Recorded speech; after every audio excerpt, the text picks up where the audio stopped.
नमस्कार, city news के हिंदी समाचार बुलेटिन में दर्शकों का हार्दिक स्वागत है। आज रविवार दिनांक 17 मई 2026 समाचार पत्र की शुरुआत करते हैं आज के सुविचार से।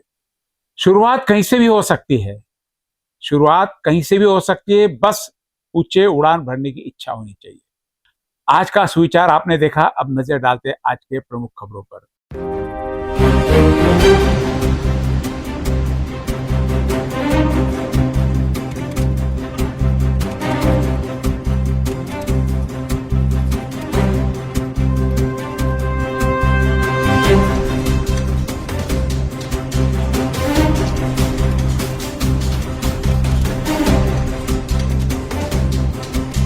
आपने प्रमुख खबरें देखी, अब लेते एक छोटा सा ब्रेक के बाद देखेंगे विस्तृत समाचार।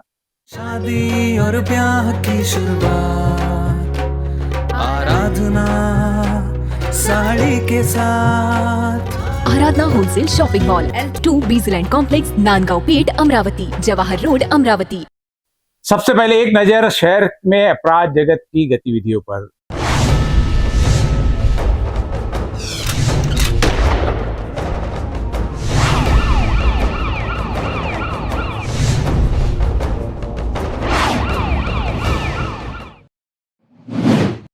अमरावती से इस वक्त की सबसे बड़ी खबर, जिस मौत को पहले सामान्य मान लिया गया था, अब उसी मामले ने नया मोड़ ले लिया है। सौदागरपुरा निवासी फाजिला जबीन की मौत के मामले में बड़ा अपडेट सामने आया है। फॉरेंसिक टीम, नायब तहसीलदार Tina madam, Nagpur gate police station के अधिकारी और कब्रिस्तान कमेटी की मौजूदगी में कब्र से शव बाहर निकाला गया। शव के आगे की जांच और पोस्टमार्टम की प्रक्रिया के लिए रवाना किया गया। जानकारी के अनुसार पोस्टमार्टम इन कैमरा किया जाएगा। बताया जा रहा है कि अमरावती के इतिहास में यह पहली बार है जब किसी मामले में कब्र से शव निकालकर दोबारा मेडिकल जांच की प्रक्रिया की जा रही है। अब पूरे मामले पर सभी की नजरें पोस्टमार्टम रिपोर्ट पर टिक गई है। बताया जा रहा है कि जबीना के पति और जेठ को नागपुर से गिरफ्तार कर लिया, जबकि घर के अन्य सदस्य फरार है। अमरावती के सौदागरपुरा इलाके की रहने वाली फाजिला जबीन की शादी 25 जनवरी 2026 को नागपुर में हुई थी। परिवार का आरोप है कि शादी के कुछ समय बाद से शारीरिक और मानसिक रूप से प्रताड़ित किया जा रहा था। बताया जा रहा है पिछले 2 से 3 महीनों से फाजिला लगातार तनाव में थी और कई बार परिवार ने समझाने की कोशिश भी की, लेकिन हालात नहीं बदले। 14 तारीख को अचानक फाजिला की मौत की खबर परिवार तक पहुंची। रिश्तेदारों का आरोप है कि युवती की गला घोंटकर हत्या की गई और बिना किसी स्पष्ट जानकारी के शव को नागपुर से अमरावती लाकर दफन कर दिया गया। लेकिन मामला तब पलट गया जब अंतिम संस्कार के दौरान कुछ लोगों ने शव के गले पर संदिग्ध निशान देखे। फोटो और वीडियो सामने आने के बाद इलाके में गुस्सा फैल गया।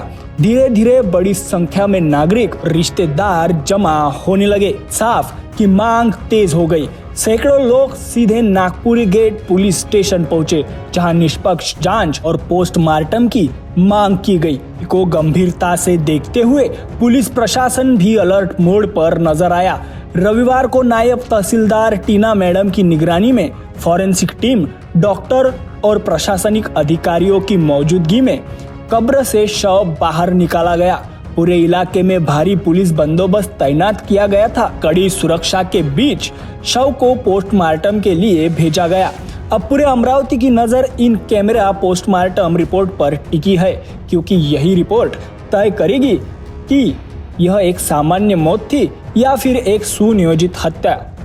फिलहाल पुलिस मामले की जांच में जुटी है, जबकि नागपुर में फाजिला के पति और जेठ को गिरफ्तार किया जा चुका है। साथ ही उसके ससुर और सास फरार है, जबकि अमरावती में पीड़ित परिवार अपनी बेटी के लिए इंसाफ की मांग कर रहा है।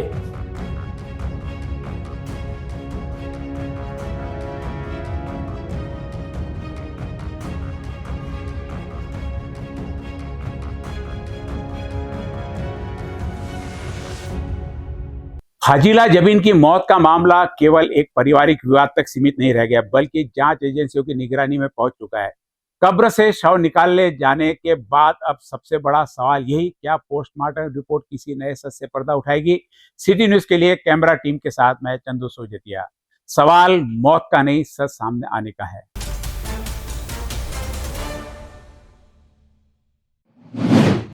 अभी हाल ही में जो फाजिला जबीन का जो डेड बॉडी यहाँ पे लाई गई है अमरावती में कब्रिस्तान से निकालकर पोस्टमार्टम के लिए लाई गई थी। अभी पोस्टमार्टम की प्रक्रिया जो है चल रही है। अभी हमारे साथ में उनके भाई मौजूद है जिनकी उनके मरने से आधा घंटा पहले उनकी बात हुई थी। आइए जानते हैं वो सारा क्या मामला था, उनकी इनसे क्या बात हुई थी। क्या नाम है आपका? मेरा नाम मोहम्मद आविज़ है जी। मेरे को मेरे बहन का कॉल आया था 12 बजने से 10 मिनट पहले। वो कॉल पर बता रही थी कि मेरे को मेरा जेठ बहुत अत्याचार कर रहा है, मेरे ऊपर बहुत जुल्म कर रहे हैं ये लोग, ये मेरे को मार डालेंगे करके ऐसा उन्होंने हमको कॉल करके बताया था। मैंने उसको कहा था भी मैं लेने आ रहा हूँ, सुबह तकेगा, रुक जा। फिर एकदम से उन्हें बात चालू थी, उसमें से एकदम से उसका कॉल कट हो गया वहाँ से। 12:20 को कॉल कट हो गया। फिर उसके बाद 1 बजे हमारे को उसके बाद पड़ोसियों का कॉल आया कि तुम्हारी बहन को हार्ट अटैक आया, उससे उसका इंतकाल हो गया करके। फिर उसके बाद हम सुबह 3 बजे यहाँ से निकले, सुबह हम वहाँ पहुँचे। तो फिर हम जब वहाँ पहुँचे तो उसके घर वालों ने, उसके शौहर ने, उसके जेठ ने और उसके ससुरे और उनके घर वालों ने हमको उससे ना मिलन दिया ना उसको देखन दिए। और जब मैंने उससे पूछा कि तूने कौन से दवाखाने में लेके हार्ट अटैक आया तो बता हमारे को, ना उसके पास कोई जवाब दिया ना कुछ दिया उन्हें। जब मैं उस गड़बड़ से मैं अंदर भागा, मैंने देखा मेरी बहन को, तो उन्होंने उसके ऐसी डोले को मेरे को हाथ भी नहीं लगाने दिया, वैसी की वैसी बाहर खींचते हुए ला लिए, ना देखन दिए। उसके बाद हमने उनसे पूछे तुमने इसके साथ क्या करे क्या, तो उन्होंने हमारे को ऐसी धमकी दिए, ना तुम जिंदा बचेंगे ना हम जिंदा बचेंगे। ऐसा हमको मारने की धमकी दे रहे थे, गुंडे बुलाने की धमकी दे रहे थे उनके घर वाले और वो लोग भी। उसके बाद फिर हमने बड़े जद्दोजहद से उनसे लड़ झगड़ के मेरी बहन की डेड बॉडी हमने अमरावती लाए। उसके पहले उन्होंने हमको हाथ नहीं लगाने दी डेड बॉडी को, उनके घर की लेडीज़ ने एम्बुलेंस में डाली और जितना कपड़ा बना हुआ था पूरा वाइट कपड़े में बन के दी, ना हमको हाथ लगाने दिए ना खोलन दिए। और हमको ये बोल रहे थे कि हम गुसल करके देते, तुम ले जाएगी सिर्फ दफना दो करके, ऐसा वो लोग बोल रहे थे। हमने जब यहाँ ला के देखे और जब लेडीज़ ने गुसल के लिए उसको निकाली तो उसके गले के ऊपर यहाँ फांसी के निशान थे और पैर का अंगूठा निकला हुआ था। और ये बात हमारे को कल सुबह मालूम पड़ी, उन्होंने वीडियो बनाए थे बाद में डाले करके, दफनाने के बाद में हमको वीडियो मालूम पड़ी। उस बिना पर हम मेरे बहन को इंसाफ दिलाने के लिए नागपुर के थाने में पहुँचे कि उसको इंसाफ मिलना चाहिए। उसके साथ जो भी गलत हुआ, जिन लोगों ने भी करा, उसका जेठ और उसकी जेठानी, उसका ससुरा और उसका शौहर जुबेर, इन सब के खिलाफ हमने FIR लिखा चुके हैं। और हमको इससे प्रशासन से कड़ी से कड़ी उनको कार्रवाई मिले। हमारी और ये सब लोगों की यही मांग है कि उसको सज़ा मिले, आगे से कोई बेटी के साथ ऐसा ना हो करके।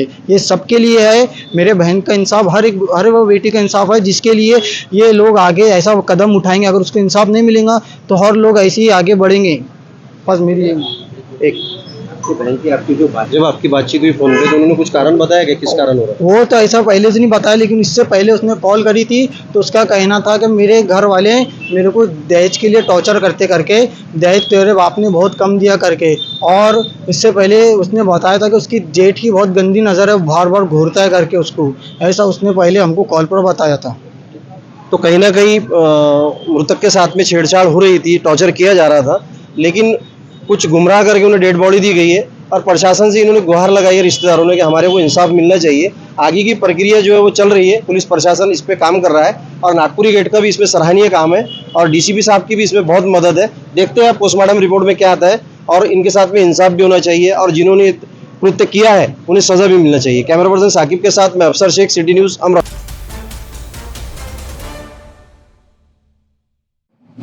अमरावती शहर के अलग अलग हिस्सों में महावितरण की ट्रांसफार्मर पर लगे फ्यूज बॉक्स की स्थिति बेहद खतरनाक हो गई है। कई जगह इन बॉक्सों के दरवाजे टूटे हुए हैं और वे पूरी तरह खुले पड़े हैं।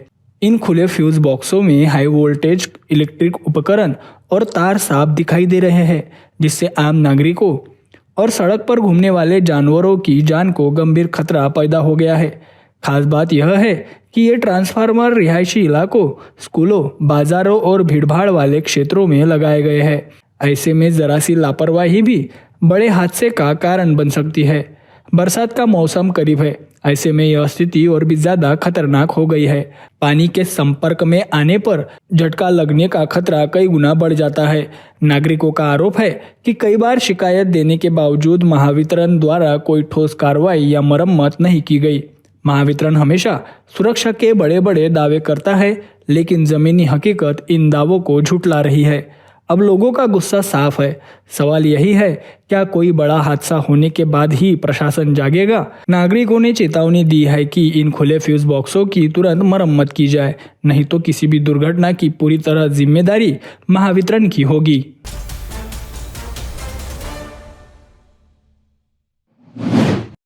कांग्रेस नेता और पूर्व मंत्री यशोमती ठाकुर के जन्मदिन पर गोरक्षण परिसर में उनका गुड़ तुला किया गया, लेकिन यह कार्यक्रम सिर्फ जन्मदिन तक सीमित नहीं रहा। यशोमती ठाकुर ने सरकार पर जमकर निशाना साधा, कई बड़े मुद्दों को उठाया। उन्होंने कहा, मेरा देश सर्वधर्म समभाव वाला बना रहे। कुछ लोगों को देश के कुछ समाज के लोग पसंद नहीं, लेकिन पेट्रोल डीजल के लिए बाहर के लोग चल जाते हैं।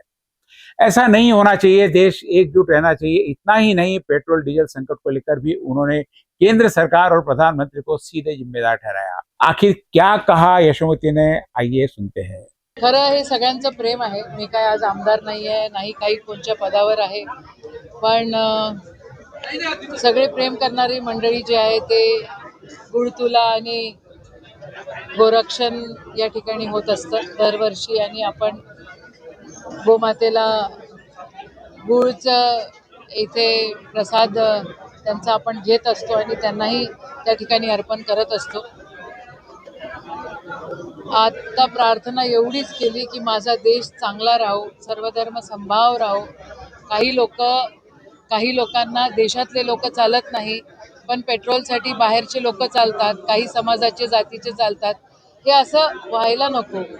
आपला देश एकत्र राहून एकत्र आपण गोडी गोमानं राहिलो पाहिजे, अशीच प्रार्थना आहे। साहेब, पेट्रोल डिझेलची दरवाढ झाली आणि मंत्र्यांनी सांगितलं की आम्ही आमचा तापमान होता, काय नेमका मेसेज जाईल? काय आहे, काल विषय असा आहे की जेव्हा ज्या गोष्टी करायला पाहिजे तेव्हा त्या गोष्टी केल्या नाहीत। त्यांच्यासाठी इलेक्शन महत्त्वाचं होतं आणि राक्षसी त्यांना यश मिळाल्यानंतर आता ते देशाचा विचार करतात। पण आदरणीय राहुल गांधी म्हणतात, मी 100 इलेक्शन वाढलो तरी चालेल, पण मी माझा दृष्टिकोन मानवतेच्या हिशोबानंच ठेवेल।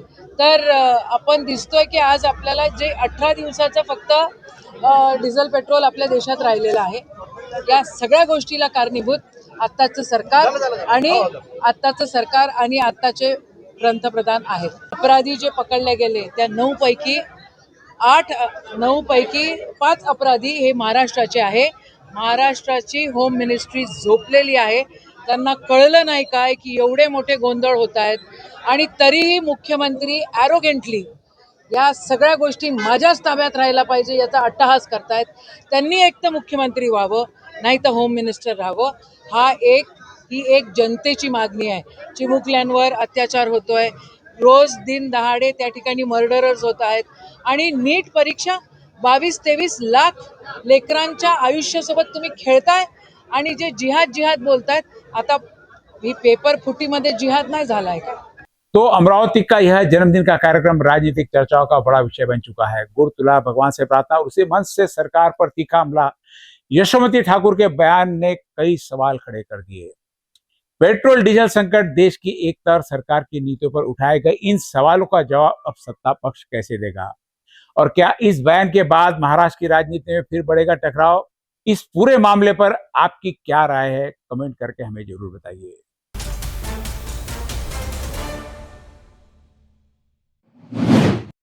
पूर्व महिला एवं बाल विकास मंत्री एडवोकेट यशोमती ठाकुर का 17 मई को जन्मदिन बड़े धूमधाम से मनाया गया। नगर जिला कांग्रेस कमेटी की तरफ से इन खास मौके पर गौ सेवा से लेकर सामाजिक सेवा तक का भव्य आयोजन किया गया, जहां गुड़ तुला, जरूरतमंद महिलाओं को सिलाई मशीनें भी वितरित की गई। अमरावती शहर में आज सुबह से ही उत्साह का माहौल देखने को मिला, जब गौरक्षण संस्था में जन्मदिन के उपलक्ष्य में एडवोकेट यशोमती ठाकुर का गुड़ तुला कार्यक्रम आयोजित किया गया। इस मौके पर गौ माता को गुड़ खिलाकर गौ सेवा का संदेश दिया गया। कार्यक्रम में शहर के राजनीतिक, सामाजिक और धार्मिक गौ प्रेमी बड़ी संख्या में शामिल हुए। गौरक्षण संस्था परिसर में पुष्पगुच्छ और मालाओं से उनका स्वागत किया गया और जन्मदिन की शुभकामनाओं का तांता लग गया। कार्यक्रम में सांसद बलवंत वानखड़े, शहर कांग्रेस अध्यक्ष बबलू शेखावत, मनपा विपक्ष नेता विलास इंगोले सहित कई पार्षद, पदाधिकारी और कार्यकर्ता मौजूद रहे। गौरक्षण में पूरा कार्यक्रम अमरावती नगर जिला कांग्रेस कमेटी के अध्यक्ष बबलू शेखावत और मनपा में विपक्ष के नेता विलास इंगोले के नेतृत्व में आयोजित किया गया।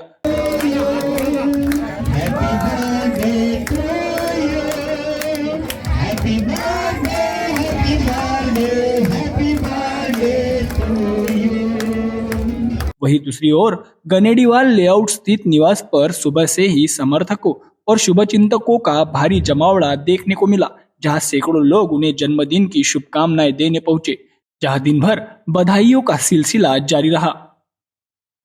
अमरावती में एक तरफ जहां जन्मदिन के मौके पर राजनीतिक एकजुटता का संदेश दिखा, वहीं सामाजिक सेवा और गौ सेवा के माध्यम से जन्मदिन को खास बनाने की कोशिश भी नजर आई। और फिर मिलते हैं एक छोटे से विश्राम के बाद।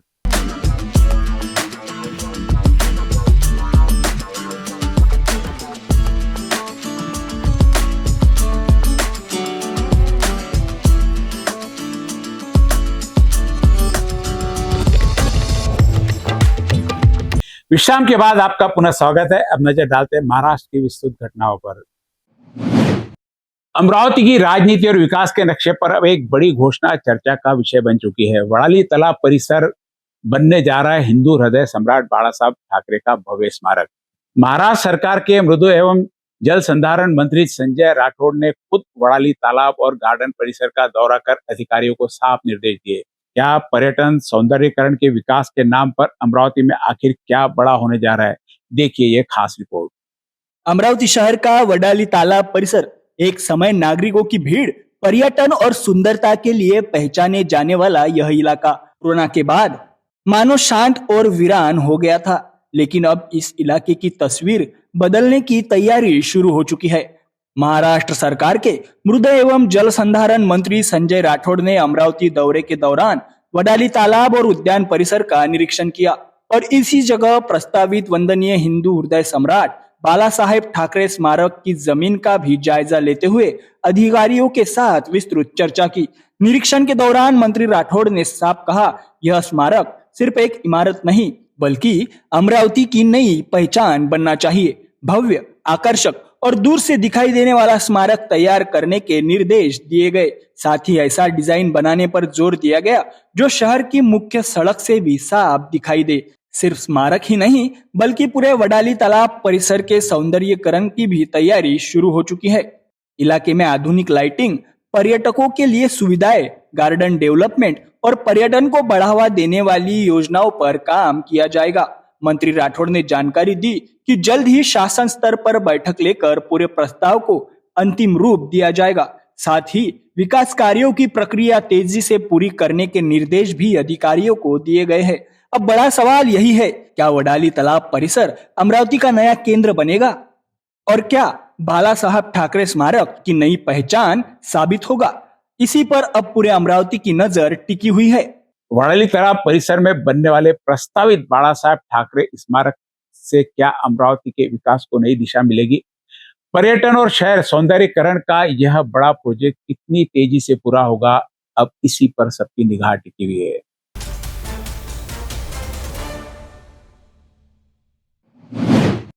खुलताबाद की गलियों में अपराधियों के छिपने की कोई जगह नहीं बची, क्योंकि शहर में लग गए पूरे 77 सीसीटीवी कैमरे और वेरूड़ इलाके में 55 कैमरों की कड़ी निगरानी। और खास बात यह कि इसका कंट्रोल सीधे पुलिस स्टेशन से शुरू कर दिया गया। पालक मंत्री संजय सिरसाट की इस तीसरी आंख का भव्य उद्घाटन हुआ और अब खुलताबाद और वेरूड़ पर पुलिस की पैनी नजर रहने वाली है।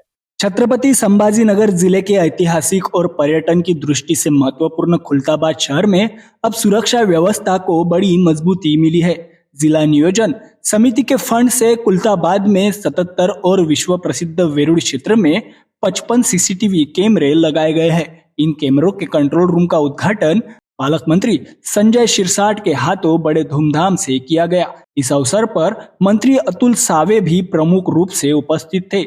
भद्रा मारुति, औरंगजेब की कब्र, विभिन्न दरगाहें, घृष्णेश्वर ज्योतिर्लिंग, वेरुड़ लेनी और शाहजीराजे भोसले गढ़ी जैसे धार्मिक और ऐतिहासिक स्थलों के कारण यहाँ बड़ी संख्या में श्रद्धालु और पर्यटक आते हैं। इसी को ध्यान में रखते हुए ट्रैफिक जाम, छोटी बड़ी चोरी और अन्य अवांछित घटनाओं को रोकने के लिए AI तकनीक आधारित CCTV कैमरे लगाए गए हैं। महत्वपूर्ण 11 स्थानों पर ध्वनि प्रणाली भी लगाई गई है ताकि भीड़ नियंत्रण और सूचना व्यवस्था बेहतर हो सके। खुलताबाद पुलिस स्टेशन में आधुनिक कंट्रोल रूम तैयार किया गया है, जहां से पूरे शहर और वेरुड़ क्षेत्र पर 24 घंटे निगरानी रखी जाएगी। अधिकारियों के अनुसार इस परियोजना से अवैध गतिविधियां, चोरी और घरफोड़ की घटनाओं पर काफी हद तक अंकुश लगेगा। इस उद्घाटन समारोह में पुलिस अधीक्षक ग्रामीण विनय कुमार राठौड़, सहायक पुलिस अधीक्षक अपराजिता अग्निहोत्री, तहसीलदार संतोष गुट्टे, पुलिस निरीक्षक प्रशांत महाजन, नगर अध्यक्ष अमीर पटेल सहित काही गणमान्य लोक उपस्थित थे। पालकमंत्री संजय शिरसाट आपल्यासोबत आहेत. सर, आज आपण जसं की इथे या ठिकाणी वेरुळला आहात आणि खुलताबादमध्ये जे CCTV आहेत यांचं उद्घाटन समारंभ काय सांगाल? खुलताबादकरांना आणि वेरुळकरांना खऱ्या अर्थानं आनंदाची बातमी आहे. लाखो पर्यटक या ठिकाणी येत असतात, अनेकांच्या कंप्लेंट असतात, आमचं कोणी पाकिट मारलं, कोणी गाडीने उडवलं किंवा मारामाऱ्या, हे सगळं सत्र आपण इथं ऐकत होतो. यापुढं याच्या कंप्लेंट्स येणार नाही आणि जो कोणी करेल त्या आरोपीला तातडीनं इथं जेरबंद करण्यात येईल. आम्हाला पोलिसांना आता रस्त्यावर राहण्यापेक्षा कॅमेऱ्याकडे पाहूनच आरोपी कोण आहे याची माहिती मिळेल. म्हणून आता इथलचा क्राईम हा राहणार नाही, शून्य क्राईम होईल अशी अपेक्षा आहे. आम्ही जवळपास 12 कोटी रुपये खर्च करून हा सगळा प्रोजेक्ट आणलेला आहे. माझ्या खात्यात म्हणजे DPC मार्फत हा निधी मी वितरित केला. मला वाटतं यानंतर जेव्हा कोणताही पर्यटक येईल तो समाधानाने सर्व पाहून वापस जाईल एवढी अपेक्षा आहे. हो, एक थोडासा एक वेगळा प्रश्न आहे. जसं की आपल्याला माहिती आहे की पुण्यामधलं जे नसरापूर होतं त्या ठिकाणी त्या एक चिमुकलीवरती बलात्कार झालेला होता. एक कट्टर शिवसैनिक म्हणून त्या आरोपीवरती आपली काय म्हणजे कारवाईची कशा प्रकारची मागणी असेल? शिवसैनिक म्हणून तर माझी मागणी ही राहील, त्याला चौकात आणा, ठेचून मारा. परंतु सरकारमध्ये मंत्री आहे असं बोलता येत नाही. परंतु कायदेशीर प्रक्रिया सुद्धा तेवढ्या जलद गतीने झाली पाहिजे आणि आरोपीला फाशीची शिक्षा झाली पाहिजे हे माझं मत आहे. नक्कीच हे होते आपल्यासोबत पालकमंत्री संजय शिरसाट साहेब. व्हिडिओ जर्नलिस्ट राजेश थोरात सोबत धवलपुर सिटी न्यूज, छत्रपति समाचार. कुल मिलाकर खुलताबाद और वेलूर क्षेत्र में लगाए गए ये AI आधारित CCTV कैमरे न सुरक्षा व्यवस्था को नई दिशा देंगे बल्कि ऐतिहासिक और धार्मिक स्थलों पर सुरक्षा को और भी मजबूत करेंगे. अब देखना होगा कि यह आधुनिक निगरानी प्रणाली कितनी प्रभावी साबित होती है. क्या इससे पर्यटकों को एक सुरक्षित वातावरण मिल पाता है और क्या ऐसी व्यवस्था महाराष्ट्र के हर शहर में हो सकती है, यह प्रश्न चिन्ह लगा हुआ है.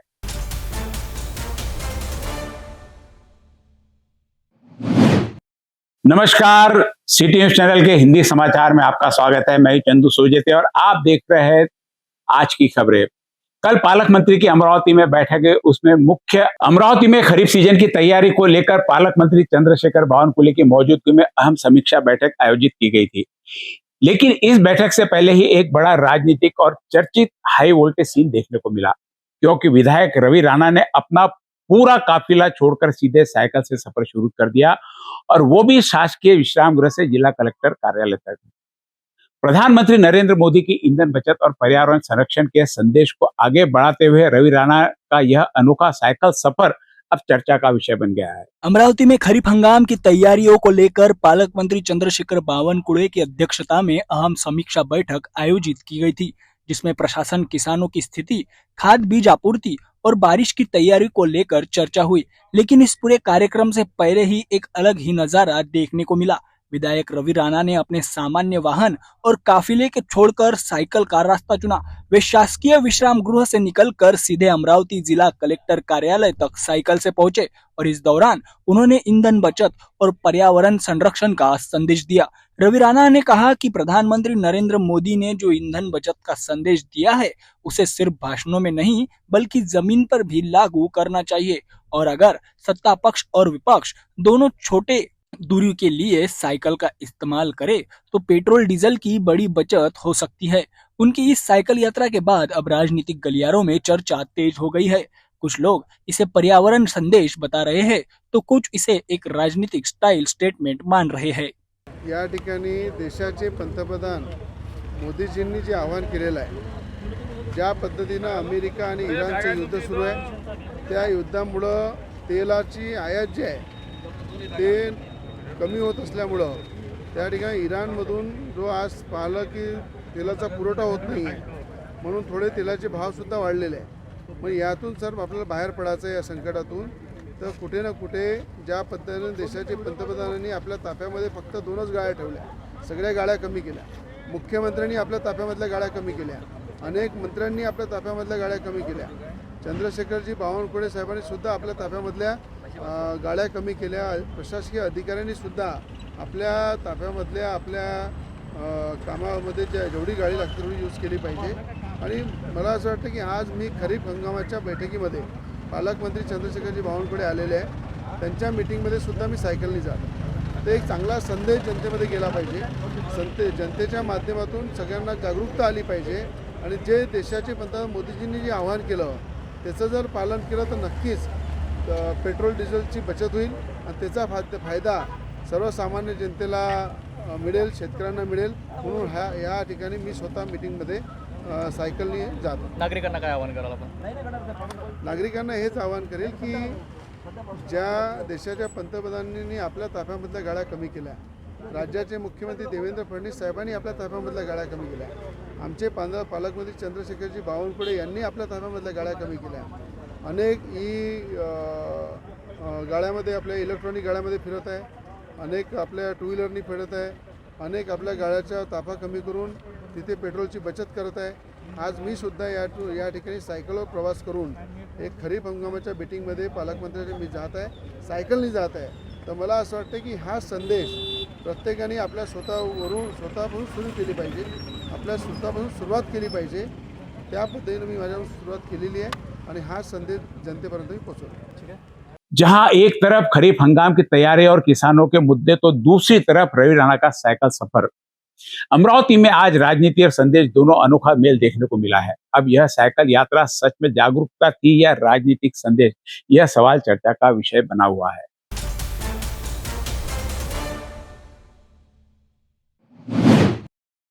महाराष्ट्र से सामने आए नीट पेपर की लीक मामले ने अब चौंकाने वाला मोड़ ले लिया है। लातूर के बाद अब सीधे नांदेड़ में सीबीआई की एंट्री हुई है। विद्युत नगर इलाके में एक परिवार के घर पर करीब 8 घंटे तक सर्च ऑपरेशन और पूछताछ की गई। सवाल सिर्फ इतना ही नहीं कि पेपर खरीदा गया नहीं, बल्कि इससे बड़ा सवाल यह है कि जिस छात्रा को पहले 100 से 120 अंक मिलते थे, उससे अचानक 560 अंक कैसे मिल गए। क्या 5 लाख रुपए में नीट का पेपर खरीदा गया और पुणे में बिताए गए उन 15 दिनों में आखिर क्या हुआ? इन्हीं सवालों के जवाब तलाशने अब सीबीआई ने जांच तेज कर दी है। देश भर में चर्चा में रहे नीट पेपर लीक मामले के तार अब नांदेड़ तक पहुंचते दिखाई दे रहे हैं। शनिवार सुबह सीबीआई की विशेष टीम ने नांदेड़ शहर के विद्युत नगर इलाके में रहने वाले कदम परिवार के घर पर छापा मारते हुए गहन पूछताछ की। करीब 8 घंटे चली इस कार्रवाई के दौरान घर के महत्वपूर्ण दस्तावेज, मोबाइल फोन, डिजिटल रिकॉर्ड और आर्थिक लेन देन से जुड़ी जानकारी की जांच की गई। सूत्रों के मुताबिक कदम परिवार पर अपनी बेटी के लिए 5 लाख रुपए देकर नीट पेपर खरीदने का आरोप है। अब इस छात्रा का रिजल्ट ही जांच का सबसे बड़ा आधार बन गया है। नांदेड़ में तैयारी के दौरान छात्रा को लगातार सिर्फ 100 से 120 अंक मिल रहे थे, लेकिन पेपर लीक नेटवर्क से कथित संपर्क होने के बाद छात्रा अपनी मां के साथ 15 दिनों के लिए पुणे गई थी। इसके बाद जब नीट परीक्षा का रिजल्ट आया तो उसी छात्रा को 560 अंक सामने आए। अचानक बढ़े इन अंकों ने जांच एजेंसियों के संदेह को और मजबूत कर दिया है। इससे पहले लातूर में एक कोचिंग क्लास संचालक से पूछताछ करने के बाद सीबीआई की टीम सीधे नांदेड़ पहुंची, जहां विद्युत नगर इलाके में यह बड़ी कार्रवाई की गई। हालांकि फिलहाल इस मामले में किसी की गिरफ्तारी नहीं हुई है, लेकिन जांच एजेंसियां बड़े सबूत जुटाने में लगी हुई है। देश भर के लाखों छात्रों के भविष्य से जुड़े इस मामले ने शिक्षा व्यवस्था पर एक बार फिर गंभीर सवाल खड़े कर दिए हैं। 100 अंकों से सीधे 500 अंक की उछाल, 5 लाख रुपए के लेन देन का आरोप, पुणे में बिताए गए संदिग्ध 15 दिन और अब नांदेड़ में सीबीआई की बड़ी कार्रवाई। नीट पेपर लीक मामले में आगे और कौन कौन से बड़े नाम सामने आएंगे, अब पूरे राज्य की नजर इसी जांच पर टिकी है।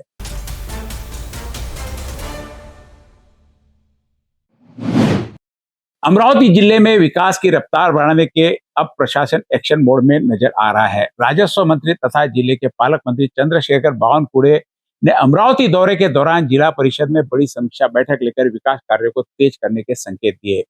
एक तरफ 26 ग्राम पंचायतों को ई शिक्षा घंटा गाड़ियों का वितरण, तो दूसरी तरफ लंबित विकास कार्यों पर अधिकारियों की जमकर क्लास। आखिर इस बैठक में क्या फैसला हुआ और गांव-गांव में क्या बदलाव होने वाला है, देखिए खास रिपोर्ट। अमरावती जिले में विकास और स्वच्छता को नई दिशा देने के उद्देश्य से राजस्व मंत्री तथा जिले के पालक मंत्री चंद्रशेखर बावनकुळे ने शनिवार 16 मई को अमरावती का दौरा किया। जिला परिषद परिसर में 26 ग्राम पंचायतों को ई रिक्शा घंटा गाड़ियों का लोकार्पण किया गया। ग्रामीण क्षेत्रों में कचरा संकलन व्यवस्था को मजबूत बनाने के लिए इस पहल को बेहद महत्वपूर्ण माना जा रहा है। इन ई रिक्शा घंटा गाड़ियों के माध्यम से गांवों में घर घर से कचरा संकलन करना आसान होगा, जिससे ग्रामीण स्वच्छता अभियान को नई गति मिलने की उम्मीद है। साथ ही इसे पर्यावरण के अनुकूल पहल के रूप में भी देखा जा रहा है। कर्पण कार्यक्रम के बाद पालक मंत्री बावनकुळे की अध्यक्षता में जिला परिषद में महत्वपूर्ण समीक्षा बैठक आयोजित की गई। इस बैठक में जिले के विभिन्न विकास कार्यों की विस्तार से समीक्षा की गई। ग्रामीण सड़कें, पानी की व्यवस्था, स्वच्छता, अधूरी परियोजनाएं, बुनियादी सुविधाएं और लंबित कामों को लेकर अधिकारियों को आवश्यक निर्देश दिए गए। विकास कार्यों में हो रही देरी को दूर कर काम पूरा करने पर जोर दिया गया। बैठक के दौरान गांव-गांव तक मूलभूत सुविधाएं पहुंचाने पर विशेष ध्यान केंद्रित किया गया। प्रशासन और जनप्रतिनिधियों को समन्वय के साथ काम कर विकास कार्य समय पर पूर्ण करने के निर्देश दिए गए। इस दौरे के जरिए सरकार ने साफ संदेश दिया है कि अमरावती जिले के क्षेत्रों को स्वच्छ, सक्षम और विकासशील बनाने के लिए प्रशासन पूरी तरह प्रतिबद्ध है। ग्रामीण स्वच्छता से लेकर विकास कार्यों की रफ्तार तक पालक मंत्री चंद्रशेखर बावनकुळे के अमरावती दौरे ने प्रशासन को साफ संदेश दे दिया, काम में लापरवाही अब बर्दाश्त नहीं होगी। अब इस बैठक के बाद गांव-गांव में विकास कार्यों को कितनी गति मिलेगी, इस पर सबकी नजर टिकी है। फिर एक बार आज की प्रमुख खबरों पर नजर।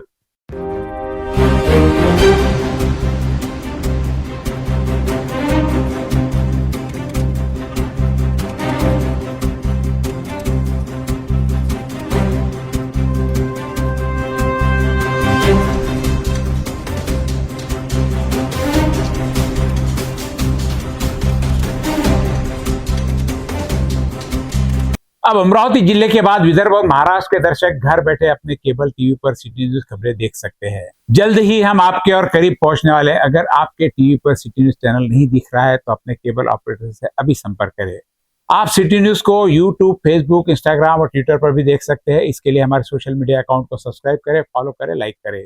यूट्यूब पर सब्सक्राइब का बटन दबाएं, बेल आइकन दबाना न भूलें ताकि सबसे पहले खबरें आप तक पहुंचे। साथ ही हमारा फेसबुक लाइक करें, इंस्टाग्राम और ट्विटर हैंडल फॉलो करें। आप हमें व्हाट्सएप पर भी जुड़कर समाचार प्राप्त कर सकते हैं। व्हाट्सएप नंबर स्क्रीन पर दिखाया गया है। आज का यह समाचार पत्र यही समाप्त करते हैं। मिलेंगे फिर नई घटनाओं के साथ। हर खबर पर पैनी नजर, हर मुद्दे पर सटीक वार, यही है सिटी न्यूज की पहचान। जहाँ सच्चाई की आवाज दबाई जाती है, वहाँ सिटी न्यूज उठाता है सवाल। हर स्क्रीन पर, हर प्लेटफॉर्म पर हमारी मौजूदगी बोलती है। सिटी न्यूज हमेशा सच के साथ।